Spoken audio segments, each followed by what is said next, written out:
Grace and peace. Welcome to Judah's Roar Domestic Violence Awareness Initiative YouTube channel. I am your host, Apostle Cheryl.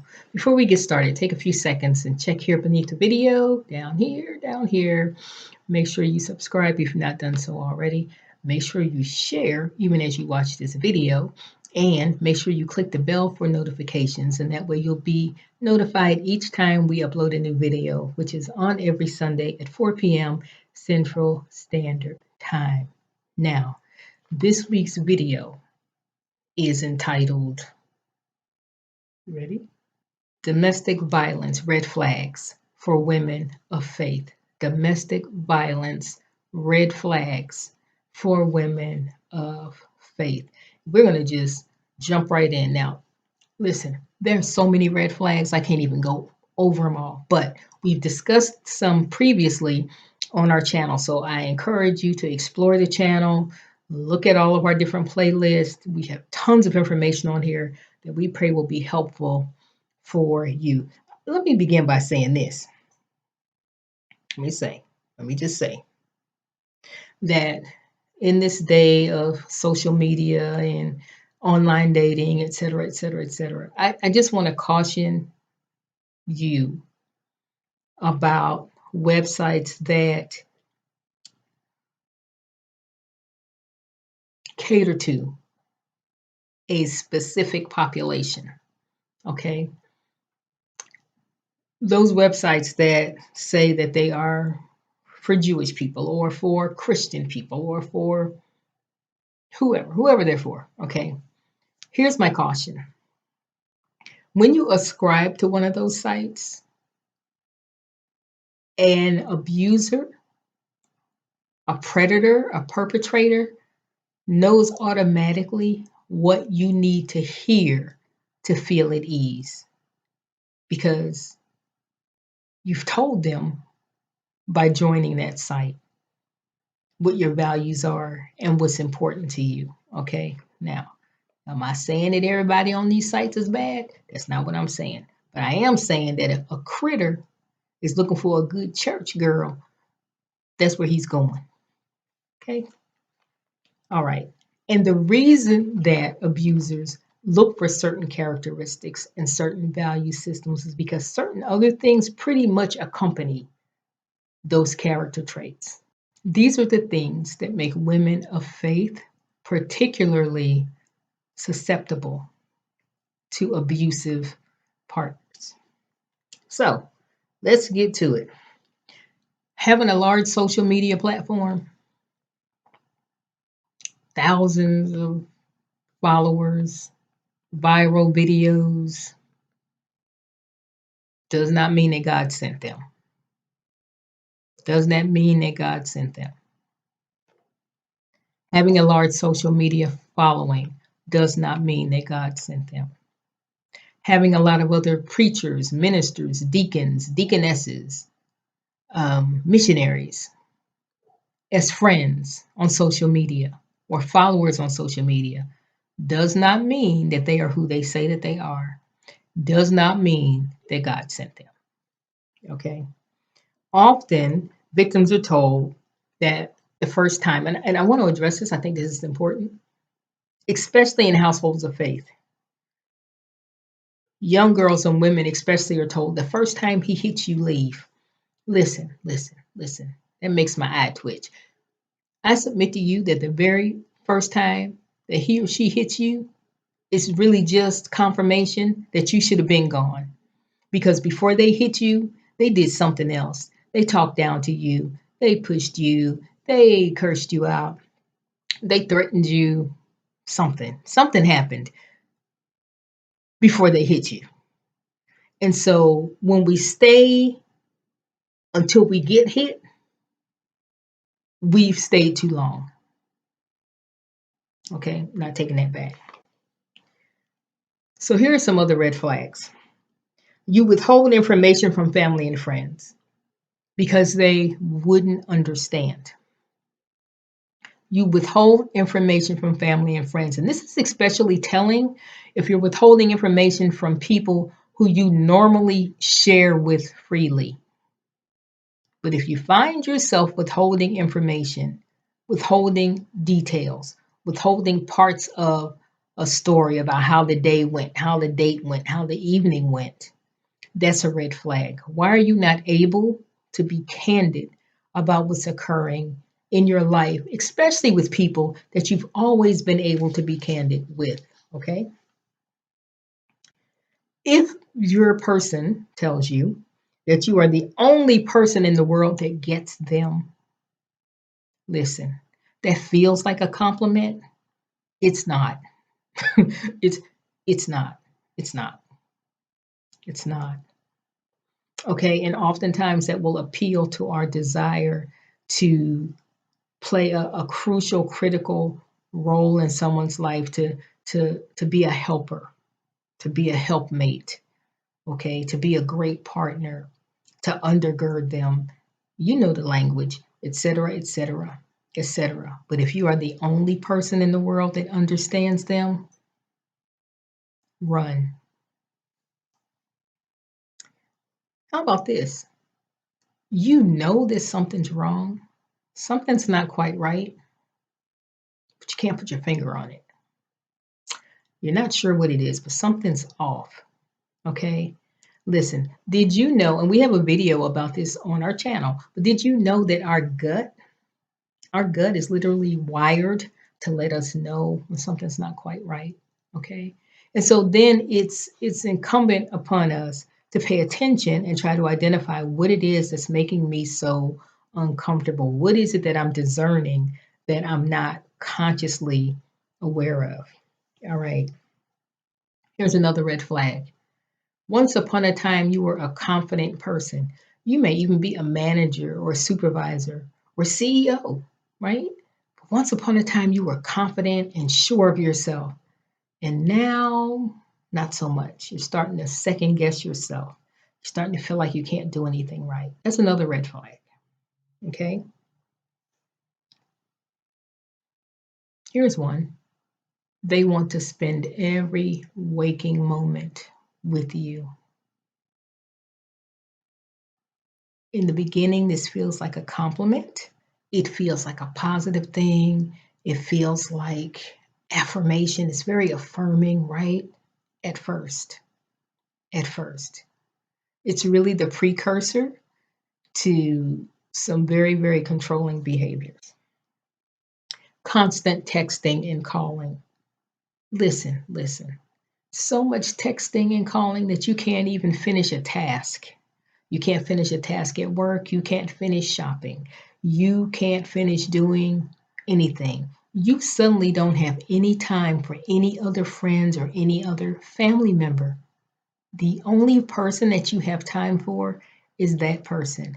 We talk for hours and hours and hours. And on the surface, and to an untrained ear, that sounds awesome.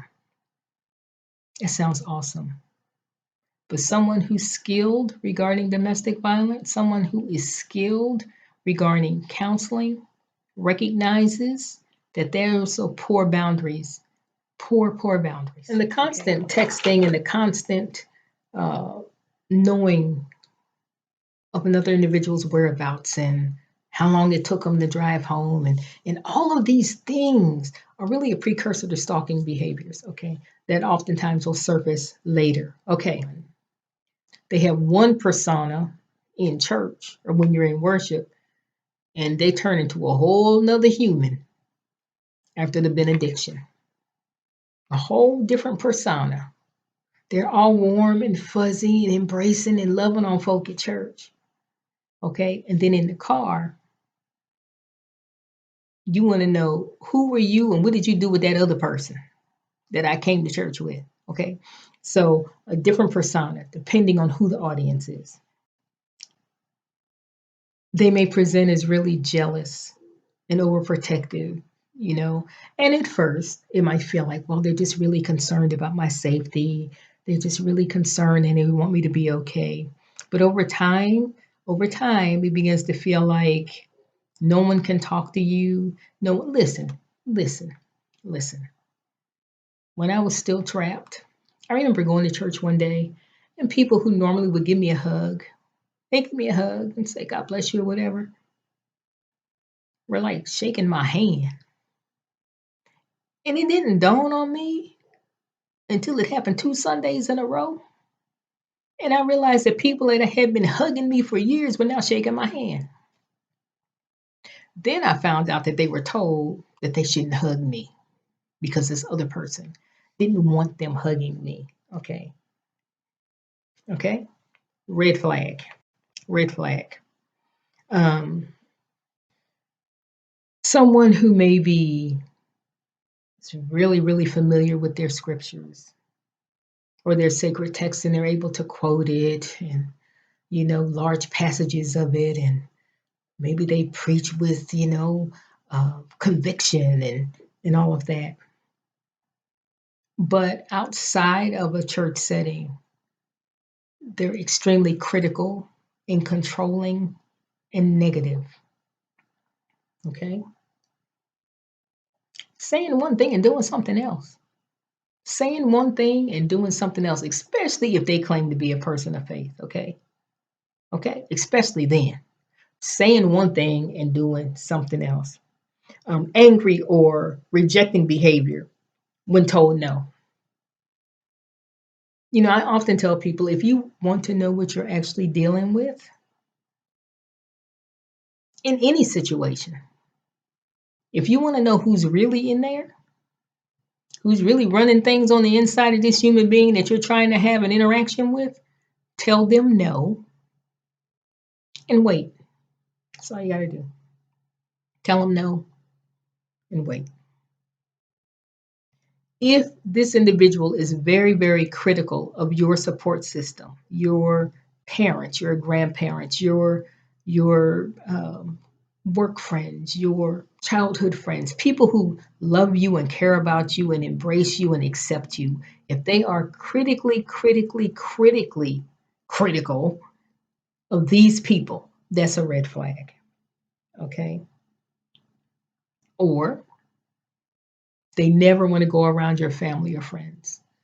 Now, unless your family are straight hooligans, what would be the reason for that? Okay. So they never want to go around your family or your friends. They don't want to get to know your family or your friends. Or they want to know all about your family and your friends. Or they go around your family and friends, but then they cut up so bad that your family wants them to leave. You want to leave. Okay. And what happens going forward is you find that you're getting invited to fewer things or they're not welcome if you are invited. Okay. And so this is where the isolation can begin to take hold. Okay. Because of the way that this person behaves when they're around the people who care about you. They try to control what you wear, what kind of cologne or perfume you wear, what kind of clothing you wear, how you wear your hair, what you eat. I had someone tell me once when we were eating Chinese food that I should do soy sauce because it needs soy sauce. And I'm looking at them like, okay, and you're not gonna ever see me again. Because I can't even believe that you're trying to insist that I eat soy sauce on my chicken fried rice that I'm eating. True story. Another thing that you may observe is that they encourage increased dependence on them. They may encourage you to quit your job and go to school and trust them to provide for you. Which, if it's true, okay. But if it's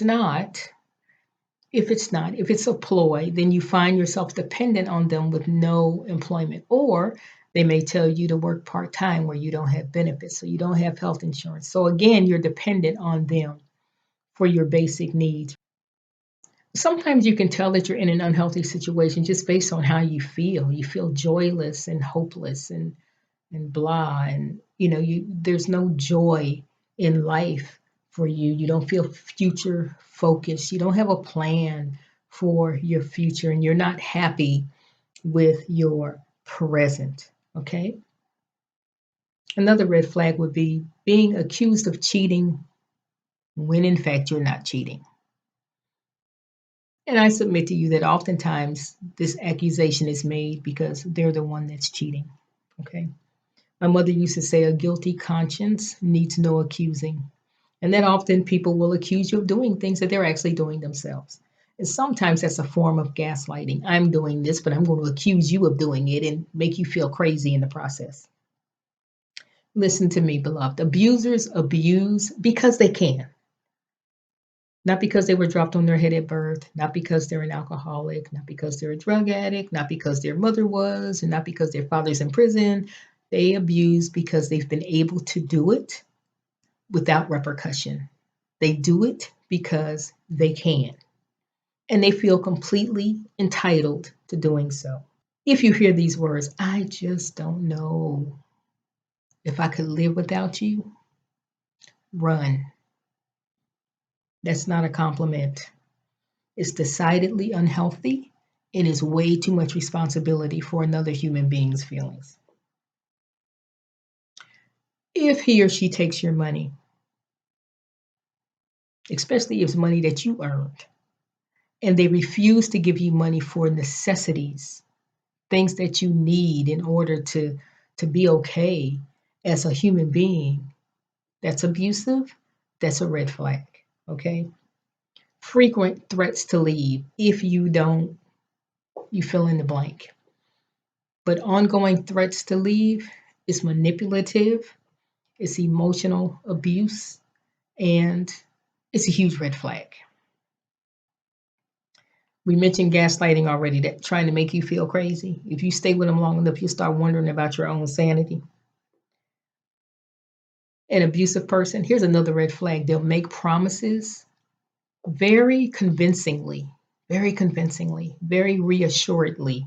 They'll make promises and then break them and then deny ever having made them in the first place, or accuse you of being unreasonable because you want to hold them accountable for breaking a promise.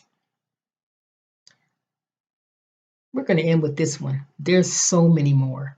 But if you always find yourself apologizing, okay? Listen to me. There was a study done several years ago, and I think this was on TBN, and they talked about the fact that domestic violence happens with greater frequencies within households that claim to have a spiritual foundation. It happens more frequently in Christian homes than in homes that don't declare an allegiance to any particular faith at all. Okay, so it's very, very prevalent in the church, across denominational lines, across racial lines, across all these barriers that we erect between ourselves as people to differentiate ourselves from one another. Domestic violence is a pandemic. It was declared to be a pandemic by the United Nations back in 2017. And this is before COVID, before anybody even knew what a pandemic meant. And so now, because of COVID, we understand the breadth and the scope of a pandemic and how far reaching it is and how global it is. Domestic violence is a global issue, and it is an issue more so within households of faith than outside of it. Feel free to explore our channel for other videos that address this topic. Check out our different playlists, okay? We are pulling for you. And here's the thing, we are committed to crying aloud and sparing not. Hence the name Judah's Roar, all right? And so we want to be a resource and not a roadblock. We know that you can have an amazing life. We know that that is what God would have you to have, and we are pulling for you. This is Apostle Cheryl with Judah's Roar Domestic Violence Awareness Initiative. You be safe out there. Blessings to you.